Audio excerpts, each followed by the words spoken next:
우리가 주님의 말씀을 듣고자 합니다. 이 시간 주의 성령께서 전하는 종의 입술과 듣는 주의 백성들의 귀를 하나가 되게 하시고 성령의 감화 감동이 있게 하옵소서. 예수님의 이름으로 감사하며 기도 올려드렸습니다. 아멘. 아멘. 오늘도 새해 첫 주 예배의 자리에 나온 여러분들에게 하나님의 은혜와 사랑이 충만하기를 예수님의 이름으로 축복하고 축원합니다. 아멘. 아멘. 여러분, 우리나라 속담에 이런 말이 있지요. 말로 하면 조선이 말로 떡을 하면 조선이 먹고도 남는다라는 말이 있습니다. 말로는 무엇이든지 다 할 수 있다라는 말이겠지요. 말은 쉽고 실천은 어렵다라는 것을 훈계하는 속담일 것입니다. 여러분, 우리가 말로 하는 것과 또 실천하는 것은 천지 차이입니다. 여러분, 이런 이야기가 있습니다. 어느 추운 겨울날 바람 부는 거리에서 한 여인이 어린 아이와 떨고 있습니다. 돈이 없고 잠잘 집이 없습니다. 그녀는 지나가는 사람들에게 도움을 요청하였습니다. 어떻게든 하루를 이렇게 버텨낼 수 있도록 사람들에게 따뜻한 음식과 자그마한 돈을 요구를 하였습니다. 그때 양복을 깔끔하게 차려입은 한 남자가 그 여인에게 다가갔습니다. 그리고는 그는 자기를 이렇게 소개를 합니다. 저는 아무개 교회 누구누구 집사입니다. 그러면서 이렇게 이야기를 합니다. 걱정하지 마세요. 하나님이 당신을 돌보실 겁니다. 기도하며 힘을 내시기를 바랍니다. 남자는 거기까지였습니다. 자기의 주머니에 있는 돈을 꺼내지 않았고 근처 식당으로 그 여인을 데려다가 음식을 사주지를 않았습니다. 그는 그저 몇 마디의 위로를 하고 자신의 할 일을 다 한 듯이 그 자리를 떠났습니다. 그 여인은 결국 그 밤에 추위와 배고픔 속에 눈물을 흘려야만 했습니다. 그때 흐름한 옷에 술주정뱅이 하나가 그렇게 떨고 있는 여인을 발견하고는 그 여인에게 다가가서는 꼬깃꼬깃 구불쳐 놓았던 5만 원 지폐를 꺼내어서 그 여인에게 건네주었습니다. 따뜻한 밥 한 그릇 사 먹고 찜질방에 가서 몸이라도 녹이라고 그렇게 5만 원을 건네주었습니다. 여인은 너무나도 감사했고 감격했습니다. 여러분, 누가 사랑하는 자입니까? 양복을 깔끔하게 차려입고 교회에 집사되어진 사람입니까? 아니면 허름한 옷을 입고 술 냄새가 나는 사람입니까? 이것은 마치 예수님께서 사마리아인에 대한 비유와도 같은 이야기입니다. 길거리에서 추위에 떨고 있는 사람을 보고 따뜻하게 지내세요 라고 말하고 지나가는 것은 누구나 할 수 있는, 아니 그것도 누구나는 할 수 없겠지요. 그러나 그렇게 하는 것은 어쩌면 좀 쉬운 일입니다. 실제로 그 사람에게 따뜻한 옷이나 음식을 제공하는 것과는 여러분 말로 하는 것과는 이렇게 차이가 큽니다. 전자는 단순히 말에 그치는 반면에 후자는 실제적인 도움과 사랑의 실천을 보여주고 있는 것입니다. 이것은 오늘 야고보가 믿음에 관한 이야기를 하면서 동일한 예를 들고 있는 이야기이기도 합니다. 저와 여러분은 믿음이라고 이야기할 때 이 믿음이 무엇인지를 정확하게 우리의 내리에 새겨 넣어야 될 것입니다. 여러분, 믿음은 행동이고 믿음은 실천입니다. 믿음은 단순히 말로 고백하는 것으로 충분하지 않습니다. 나는 믿는다 하고 말하는 것도 중요합니다. 하지만 그것이 행동으로 이어지지 않는다면 그러한 믿음은 그 사람 자신에게 아무 유익이 없다라고 오늘 야고보는 우리에게 강조해 주고 있습니다.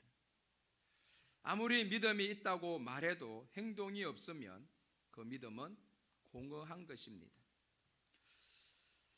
야고보는 이런 믿음을 보고 오늘 무엇이라고 이야기를 하고 있는가 하니까 14절을 보면은 내 형제들아 만일 사람이 믿음이 있노라 하고 행함이 없으면 무슨 유익이 있으리요 그 믿음이 능히 자기를 구원하겠느냐 그 믿음이 능히 자기를 구원하겠느냐라고 질문을 하고 있습니다. 여기에서 여러분 구원이라는 것은 단지 종말의 구원, 천국을 가느냐 못 가느냐의 차원도 되어지겠지만 현재 우리의 삶을 변화시키고 구체적인 상황 속에서 하나님의 뜻을 이루어가는 능력을 말하는 것입니다. 행동으로 나타나지 않는 믿음은 영적 열매를 맺지 못하고 결국 구원의 능력을 잃은 죽은 믿음에 지나지 않는다라는 것입니다. 저는 지난 한 해 제 개인적으로 감사에 대한 생각을 새롭게 경험한 한 해였습니다. 늘 감사에 대한 설교를 하였고 감사에 대한 간증도 참 많이 들었습니다. 그러나 내 삶에서 정작 감사는 하지를 못했었습니다. 그러다가 우리 지난해 감사를 주제로 한 해를 보내지 않았습니까? 그래서 감사에 대한 이야기는 많이 하고 감사에 대한 글도 많이 보았지만 정작 감사하지 못한 저는 감사를 좀 하자, 말 그대로 억지로라도 감사를 하자라는 마음으로 감사를 해보았습니다. 저녁에 자기 전에 10가지 감사를 하였고 또 하나님의 은혜로 토요일마다 가정 예배를 드리는데 그때도 가족들이 돌아가면서 3가지 이상 감사를 하게 하였습니다. 감사를 나누었습니다. 그런데 중요한 것은 그렇게 감사를 나눌 때 감사가 주는 능력을 새삼 깨달았습니다. 그리고 우리가 얼마나 감사하지 못하는 삶을 살고 있는지도 알았습니다. 더 나아가서 우리는 너무나도 이 감사보다는 부정적인 생각과 그런 말들 속에 익숙해져 있다라는 것도 알았습니다. 그래서 감사는 우리가 힘을 써야 되고 감사는 싸움이고 감사는 우리가 의지를 가지고 해야 되는 것이라는 것을 새삼 깨닫게 되어졌습니다. 말로만 감사할 때는 실제 감사가 무엇인지를 몰랐습니다. 남들의 이야기만 듣고 그저 감사가 좋은 것이라고 감사가 우리의 삶을 바꾸는 것이라고 이야기를 했지만 정작 내가 감사를 해보니 감사가 그저 쉬운 것만은 아니었다라는 것도 깨닫게 되어졌던 한 해였습니다. 여러분, 이렇게 우리가 실천하는 것과 실천하지 않는 것은 큰 차이가 있습니다. 그런 차원에서 믿음도 마찬가지입니다. 실천하지 않는 믿음은 이렇게 우리에게 의미가 없는 구원할 능력이 없다라고 야고보가 우리에게 가르쳐주고 있습니다.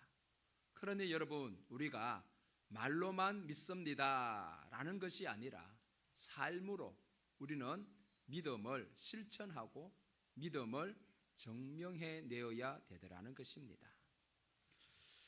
여러분, 말만 아니라 또 하나가 있는데요, 그것은 다름이 아니고 19절을 보면은 이렇게 이야기합니다. 우리 2장 19절을 같이 한번 읽어보겠습니다. 시작.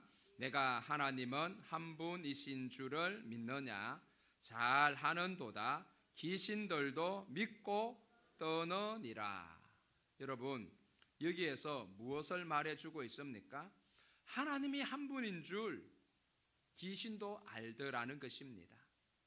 그리고 그 귀신들도 무서워서 떤다라고 이야기를 합니다. 여러분, 무엇을 말해주고 있습니까? 우리는 종종 직접 동의를 믿음으로 착각할 때가 있습니다.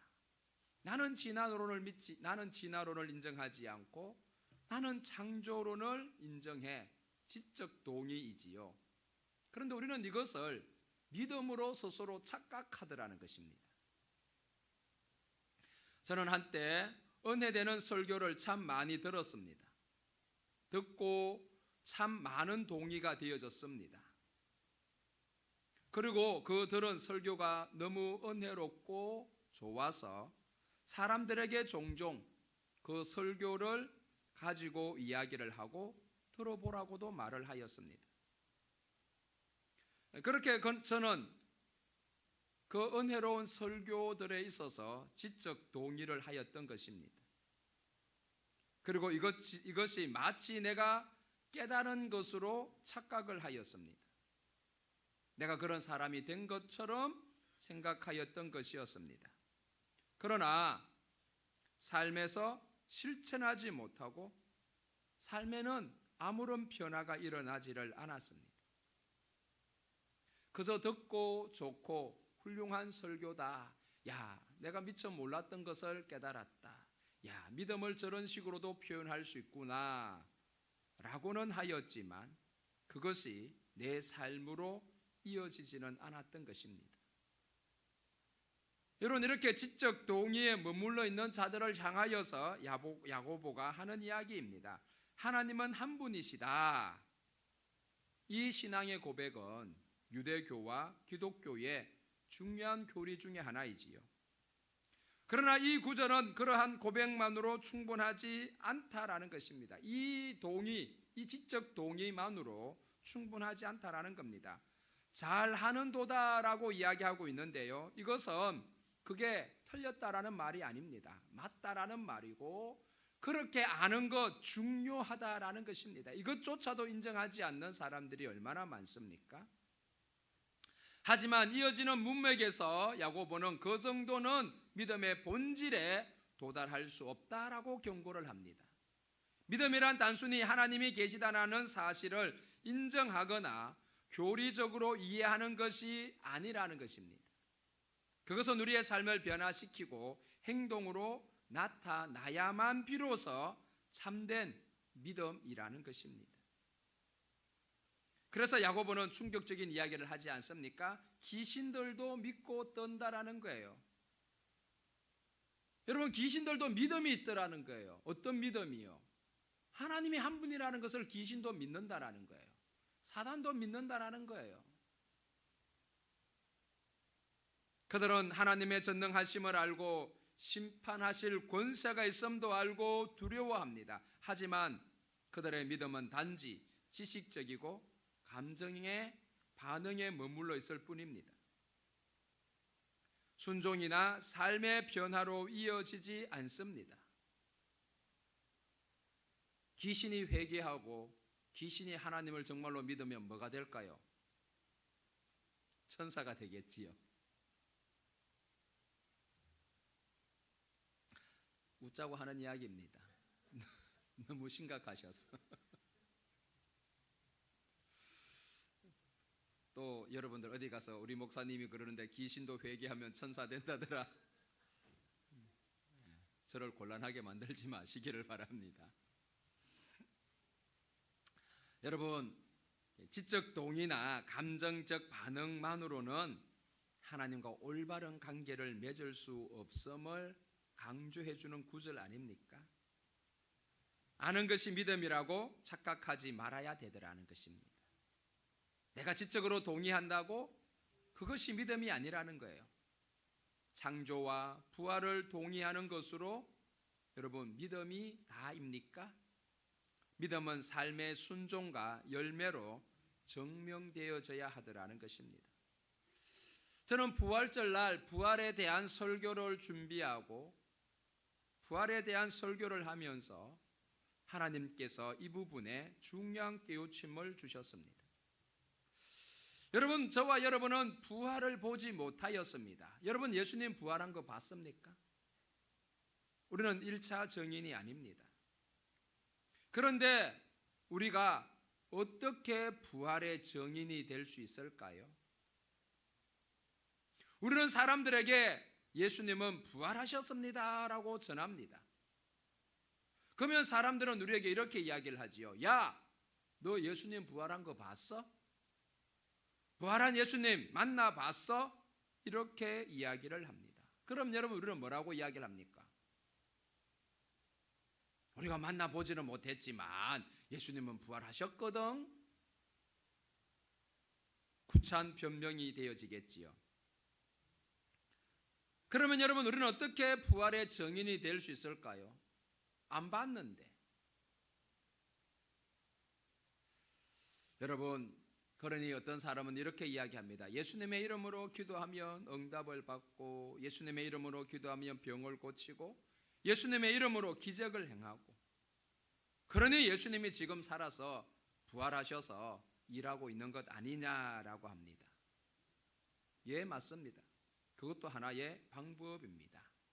그러나 주님께서 저에게 깨우쳐 주신 부활의 정의는 그런 것이 아니었습니다. 중요한 것은 내가 정말로 부활을 믿느냐라는 질문이었습니다. 제게 주님께서 일깨워 주신 것은 질문이었습니다. 네가 정말로 부활을 믿느냐라는 거예요. 저는 곰곰이 생각해 봤습니다. 내가 정말로 부활을 믿는가?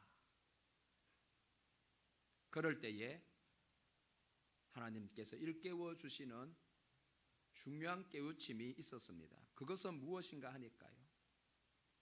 우리는 부활, 천국을 전하면서 부활을 소망하고 기대하며 천국을 믿고 소망하면서도 천국을 바라는 삶을 살지 않고 땅의 것에 함몰되어진 신앙생활을 하고 있더라는 것입니다. 오늘날 많은 기독교인들이 부활을 믿으면서 천국을 믿으면서 예수 믿고 천당 갑시다 라고 하면서도 정작 자신의 죽음 앞에서는 하나님 앞에 살려달라고 매달리더라는 겁니다. 자신의 죽음을 받아들이지 않더라는 거예요. 아니, 안 죽으려고 하더라는 겁니다. 무엇을 하면서요? 부활을 믿으면서, 천국을 믿으면서, 다시 살면 할렐루야 하나님의 은혜고 죽으면 믿음이 없는 것으로 생각하고 있더라는 거예요. 그러면서 사람들에게 예수님 믿고 천당 갑시다, 예수님은 부활하셨습니다 라고 이야기할 때 사람들이 우리가 말하는 부활을 믿겠느냐라는 거예요.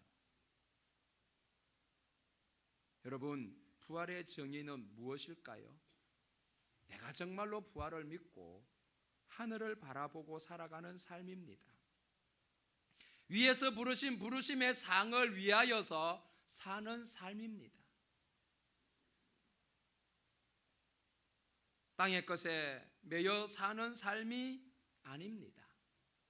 여기에 자유할 수 있는 사람입니다. 히브리서에 나오는 믿음의 용사들의 이야기는 사실 이런 사람들이었습니다. 아브라함도 족장들도 돌아갈 본향을 바라보고 스스로 나그네 된 삶을 살았다라고 합니다. 그 돌아갈 본향은 메소포타미아, 갈대와 우르가 아니라 하늘의 본향이었습니다. 그러기에 그들은 땅에서 구차하게 살지 않았다라고 하며 세상이 감당하지 못하는 자들이었다라고 이야기를 해주고 있습니다. 여러분, 이게 부활의 정인입니다. 정말로 부활을 믿고 그 믿음으로 사는 것입니다. 여러분, 원래 우리 교회 표현은 나를 재건축하라입니다. 종교적 열심을 넘어 삶의 자리에서 경건을 실천하자라는 것입니다. 말씀을 읽고 말씀을 듣고 그것을 넘어 순종해 보자라는 것입니다. 여러분, 교회에서 또 우리 집사람이 성경방을 통해서 같이 성경 읽자라고 하지요. 좀 읽는 자리에 함께 해 보시기를 바랍니다. 하루에 한 장 읽는 것이 힘듭니까? 기도를 하면서 하나님이 주시는 마음 중에 하나가 교회력으로 따라서 성서 일과라는 것이 있습니다. 1년 365일 매일 읽는 성경이 있습니다. 분량은 많지를 않습니다. 그래서 그 성서 일과를 주보에 좀 실어볼까? 왜 이런 고민을 하는가 하니까 읽자라는 거예요. 안 읽으니까. 중요한 것은 뭐라고요? 실천이라는 거예요. 여러분, 전도의 중요성을 누가 모릅니까? 매일의 삶에서 실천하자는 것입니다. 전도의 계획을 세우고 전도의 대상자를 정해놓고 친절과 사랑으로 섬기며 말씀으로 검연해 보자라는 겁니다. 여러분, 세상을 아름답게 사람을 행복하게 구호로만 외치지 말고 선행을 통하여 내 주변을 천국으로 가꾸어 가자라는 것입니다. 작은 사랑의 실천부터 시작하자라는 것이지요. 정직하게.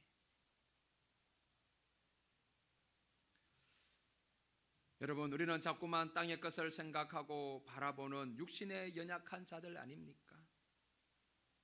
그러기에 시간을 정하여 기도하자라는 것입니다. 하루 3번 정도 꼭 기도의 시간을 정하여 기도의 자리를 만들어 여러분 기도하십시오. 실천하지 않는 것은 아무 소용이 없습니다. 저는 개인적으로 1월 1일을 시작하면서 이 5가지를 여러분들에게 전하고 실천하기 위하여서 한 주간 이런저런 모양으로 실험을 하였습니다. 반은 성공하고 반은 실패하고 그런 시간이었습니다. 저는 개인적으로 5가지에 더하여서 내가 실천해야 될 것이 점점 늘어나는 것을 보았습니다. 운동도 해야 되겠고요. 그리고 책도 읽어야 되겠고요. 그래서 실천 카드를 만들었습니다. 여러분들 주보에 들어오면서 실천 카드가 있지요. 누구를 다시 세우는 실천 카드. 여러분들의 이름을 딱 적고 일주일 동안 그 카드를 가지고 체크를 하면서 우리가 얼마나 영적으로 경건을 위하여 살고 있는지 아니면 영적 나태함 속에 있는지를 한번 체크해 보시기를 바랍니다. 중요한 것은 무엇이다라는 거예요? 하나님께서는 무너진 곳을 다시 세우기를 원하시고 또 아픈 자를 치료하기를 원하시고 황폐한 우리의 삶을 풍성하게 살아가기를 누구보다도 원하시는 분이 하나님이시더라는 것입니다. 그거는 틀림없는 하나님의 뜻입니다. 여러분들을 향한 하나님의 계획입니다. 그런데 누구에게 이와 같은 삶을 하나님은 살게 하십니까? 나를 경건하게 세워가는 자를 통하여서더라는 것입니다. 그 자만 사는 것이 아니고 그 자를 통하여서 다른 사람들도 다른 황폐한 곳도 하나님은 세워가시더라는 것입니다. 아멘. 그러기에 여러분들 자신을 먼저 세우라고 합니다. 사랑하는 열방의 성도님들이 여러분들 자신을 올 한 해 이 실천을 통하여서 여러분들 자신을 거룩한 자로 세우고, 더 나아가서 여러분들이 무너진 데를 보수하는 자, 길을 수축하여 거할 곳이 되게 하는 자가 되었으면 좋겠습니다. 그러기 위하여서 경건의 모양만 있는 자가 아니라 경건의 능력을 가진 자가 되어야 합니다. 그 길은 믿음의 실천밖에 없더라는 것입니다. 말씀과 순종과 전도와 선행과 기도의 이 5가지를 가지고 한 해 동안 실천의 씨름을 하시기를 바랍니다.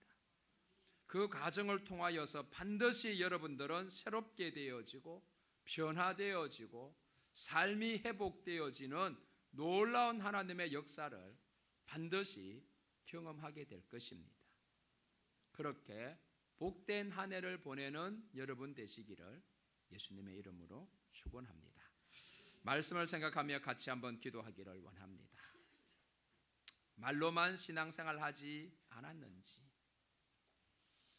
단순히 알고 지적 동의를 믿음으로 착각하며 살아오지는 않았는지,